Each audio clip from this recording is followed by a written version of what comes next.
同大家一齊上泰頓啊！上到嚟呢度仲可以欣賞泰頓版嘅千島湖景色添啊！真係好靚同埋好靚啊！今日呢條路線大約全長4公里咁上下，出發之前記得要嚟個全民 RSS 啊！like 我哋呢條片 ，share 我哋呢條片 ，subscribe 我哋個 channel 同埋 click 埋我哋個鐘仔啦 ！Let's go！今日嘅出發點係北潭涌停車場，我哋去停車場嘅盡頭呢度有條路上山嘅。我哋今日上嘅係一個非常之熱門，之前亦都好多片拍過噶啦，就係泰頓。咁點解而家先嚟拍呢？就係要過咗個熱潮先啦，希望。咁第二亦都係提供另外一塊積木啦，因為我哋附近有好多積木，一陣間上到山嗰度可以再講啦。就係呢條路一路上噶啦。嚟到呢度好似有條分叉路，地下當然有垃圾，上面亦都會有絲帶啦。咁我哋就轉右邊嘅絲帶嘅問題，呢兩日不斷回應緊噶啦。咁我哋唔係淨係講絲帶嘅，我哋係講係無痕山林入邊7個原則，絲帶只不過其中一個點樣處理廢置物嘅其中一樣嘢嘅啫。我哋仲經常大家留意到嘅示範就係過村嘅時候細聲，見到人嘅時候細聲，見到動物要點樣樣。見到分叉路，盡量唔好再開咁多路。其實有好多嘅，咁只不過絲帶呢個問題相當之嚴重，而大家覺得唔嚴重先至特別成日提住嘅啫。俾大家睇下沿途上山嘅路況。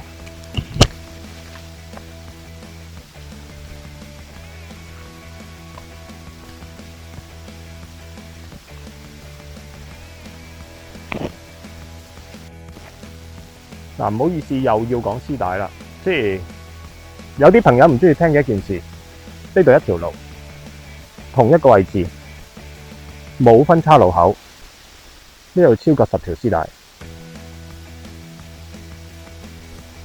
咁你話係咪唔嚴重或者好嚴重啦？當然覺得哇好靚啊，好多顏色啊。咁由行咗40幾年之前，至到而家係越嚟越多，多到個地步咧，同一個路口係10幾種嘅。咁所以你哋中意聽嘅又好，唔中意聽嘅又好，呢個情況係不斷惡化緊，亦都呢個情況衍生到做咗好多，我以前講過好多次噶啦，黑樹噴漆掛膠牌，畫粉筆都齊晒噶啦。咁邊啲得，邊啲唔得呢？其實大家朋友係咪應該真係定低落嚟細心反思一下呢？我其實都唔想再講，因為要講嘅已經表達晒出嚟啦。覺得冇問題嘅朋友繼續覺得，我亦都說服唔到佢。覺得有問題嘅朋友就暫時反思一下，停低諗一諗先。究竟我哋係咪應該再停止咗先呢？講完啲唔想再成日講嘅嘢，望翻一啲靚嘅景啦。開始見到噶啦，今日個天好靚。咁我哋呢度上去上邊嘅泰頓，再上高咗，當然望得更加清楚啦。覺得屋麥村啦。跟住落翻去鰂魚湖，跟住下邊保良局營地，咁個海有啲似內海，有少少反光，好靚，就係咁啦。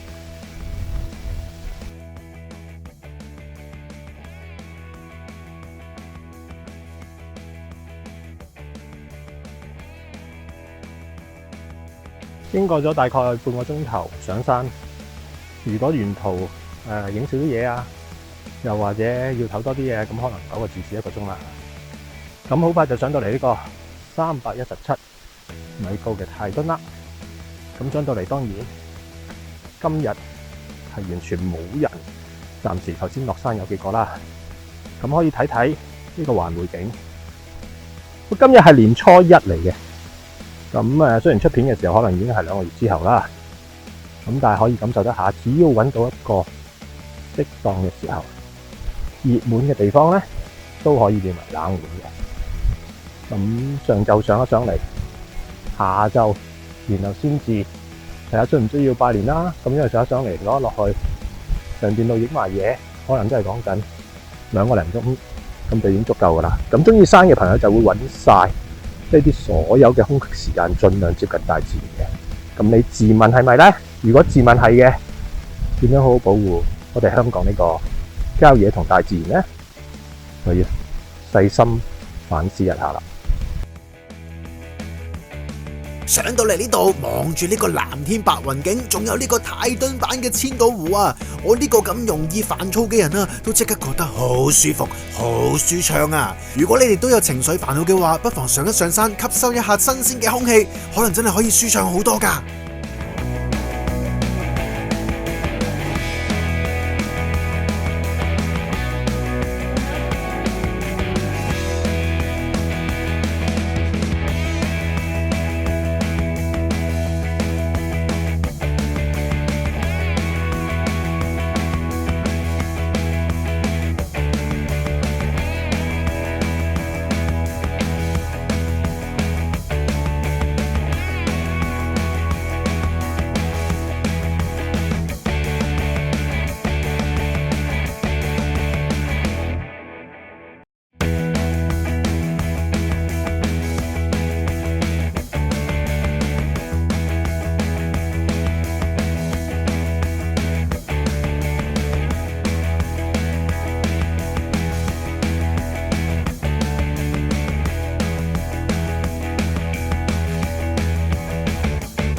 擺明呢條係熱門路線喎，點會咁少人啊？其實教練呢日行係年初一嚟㗎，即刻去片帶你睇一個平時嘅週末啦！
政府宣布嚟緊會優化一啲山徑，而泰頓就係指定路線之一啦。佢哋嘅優化工程應該大多數都係加石屎樓梯啊，同埋觀景台咁樣。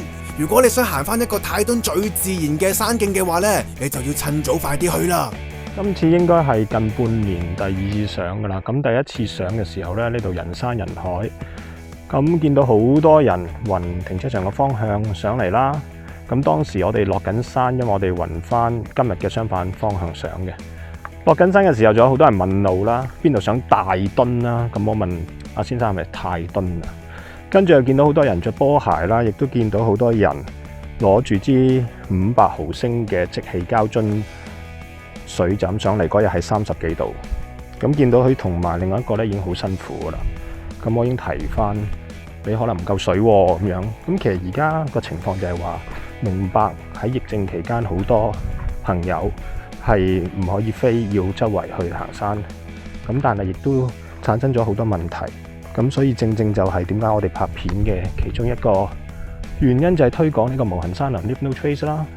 咁亦都希望大家朋友可以自己主動了解多啲，唔係背熟嗰7條。之前都講過，即係話有好多溝通嘅技巧。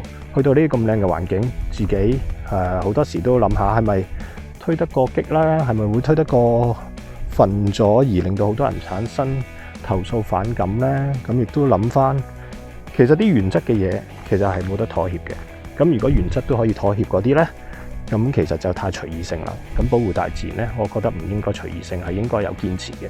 離開泰頓頂，我哋只需要向住前邊雷打石嘅方向，之前有片介紹過噶啦，就係呢一個啦。咁向住呢個方向行，咁可以得一個圈嘅，咁就唔使沿路上沿路落。頭先所講，而家大部分人都係停車場上停車場落，咁造成一個人潮擠塞。一到旺嘅時候就咁，好建議大家可以順時針或者逆時針向住呢個方向兜翻個圈落翻停車場嘅。大家唔好介意呢一段片可能用咗之前啱啱練緊航拍片上嚟拍嘅一啲片段，所以你見到好奇怪，點解有啲航拍片係冇人，有啲航拍片有咁多人？咁只不過就係我近期上過嚟幾次嘅啫。咁而家當然係享受一個冇人嘅泰敦啦。咁一年唔係有好多次嘅啫。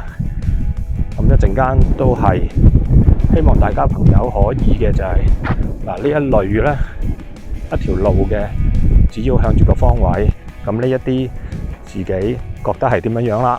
咁前面又有咁一條路嘅方向向住，好似砌積木咁樣。而家俾多嚿積木就係雲北潭涌上嚟，咁你可以駁翻過去雷打石啦，有條片啦，跟住再駁過去後邊石屋山咧，亦都有條片啦。甚至石屋山之後，你都可以駁埋去擔柴山，亦都有條片啦。咁而喺另外一邊嘅八字岩石亦都有條片啦，出長咗亦都有片啦。足夠，不同組合砌埋，咁你就有好多變化，好多山可以慢慢玩噶啦。嚟到呢度疑似分叉路口，但係地圖 App 上面係冇分叉路口嘅。不過就多謝前面有一條大絲帶啦，底下嗰度，帶大家望一望，就係嗰度啦。咁當然，因為啲勁嘅旅行隊咧係會開路劈林、爆林嘅呢度，咁於是就造就咗啦好多不同疑似係路嘅。咁我哋只要跟翻呢邊嘅方位，跟翻地圖 App 嘅方位係好清楚嘅。咁所以大家一路講緊，唔單止係視覺會唔會令到影響景觀，或者係遺留嗰件係咪叫垃圾，其實仲有一個安全性嘅問題。當然唔係嚴重，講明唔想誇大，但係亦都見過唔少嘅絲帶係一啲勁嘅旅行隊引咗一啲懸崖邊，咁有啲人唔知嘅就跟住去啦。咁點解唔係地圖上邊嗰條 App 好似 Google Map 咁？你如果跟住聽住導航，佢會教你行。但係好多人亦都抗拒，好多人亦都繼續爭拗呢件事啦嚇。咁只不過沿途有例子同大家分享下嘅啫。其實今日行緊呢一邊吳雲泰敦沿路落翻去咧，都係 Leave No Trace 其中一個 Plan Ahead and Prepare 好好計劃及籌備嘅一部分嚟嘅。原因就係分散條路嘅壓力，同一條路上落咧，其實有相對危險。無論上面唔小心踢咗啲石，俾啱啱上緊山嗰班人，又或者係塞人，咁更加嘅就係條路嘅負擔。咁點解介紹呢一邊落山？原因都係咁。當然你可以倒翻轉嘅，你可以係逆時針，唔需要順時針咁兜個圈嘅。咁亦都希望分擔下啲山徑嘅壓力，唔好全部喺晒同一邊上落啦。嚟到呢度有條分叉路口，咁又係睇翻方位啦。左邊就係雲左邊嗰個長山，一路過嚟，去到平敦坳之間一條分叉路行上嚟嘅。呢條路口係我哋係向右邊。咁呢啲全部都係睇 map 知嘅啫。頭先嗰條長山上嚟嗰條路係未行過嘅，咁所以因此就係話睇方位都相當之準確噶啦。轉咗右上咗少少，上到毒蛇嶺之後咧，就會望到之前介紹過嘅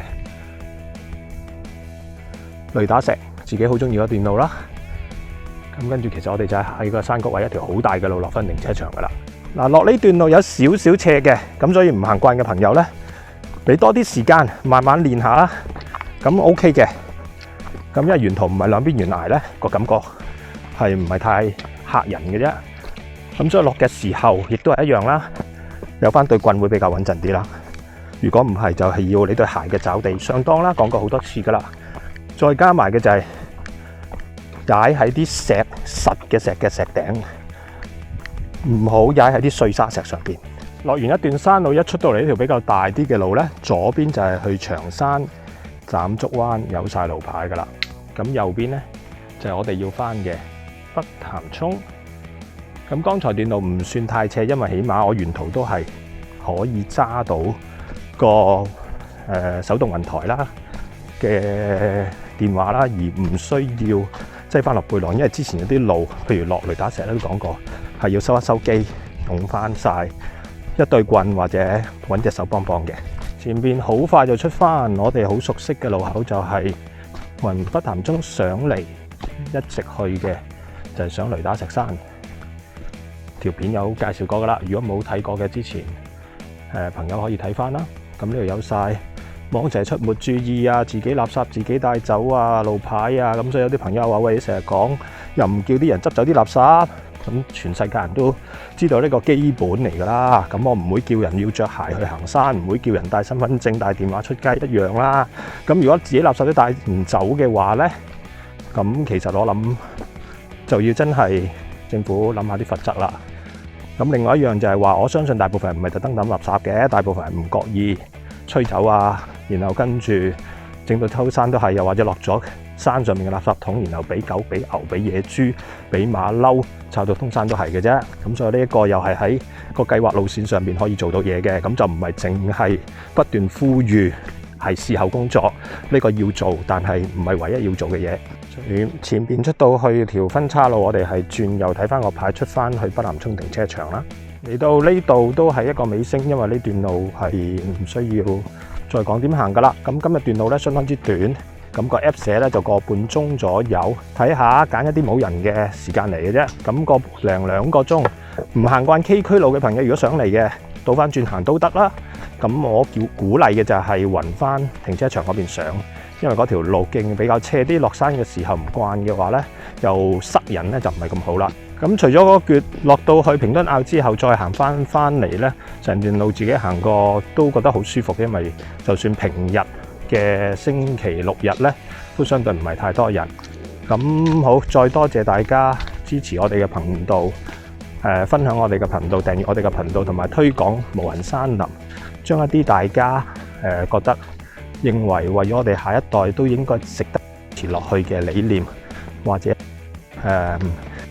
拗嘅，都大家講個道理啦，唔好講到一啲就係話似是而非啊，又或者係冇理據嘅一啲判斷。咁希望大家可以慢慢將我哋意識滲透出去，保護我哋香港郊野嘅環境。多謝大家。懶到值3粒星嘅泰頓，官方預測1個半鐘頭就完成啦。不過而家嘅天氣係越嚟越熱㗎，你哋要小心啲，飲多啲水同埋休息夠啊！如果仲要影下相休息下嘅話呢，可能要成4至5個鐘頭㗎。如果你要出發嘅話，記得要留意我哋個小錦囊啊！第一，雷暴警告3號風球或以上就唔應該上山啦。第二，要留意天氣㗎。第三，應該要根據你嘅能力而作出合適嘅路線選擇㗎。第四，應該要有朋友仔隨行㗎。第五，應該要有合適嘅行山裝備㗎。第六，好重要㗎，一定要帶足夠嘅食水啊。第七，唔好留低垃圾同埋任何人為嘅標記，係包括絲帶㗎。最後係希望大家上山之前可以熟悉無痕山林嘅守則啦。如果中意我哋呢條片，又或者仲想跟住我哋走上不同嘅山嘅話呢，記得要幫手 click 下你而家見到個 logo 掣啦。千祈唔好睇少你哋每一個嘅支持啊，因為你哋嘅支持就係我哋最好嘅動力啦。下個山頭見。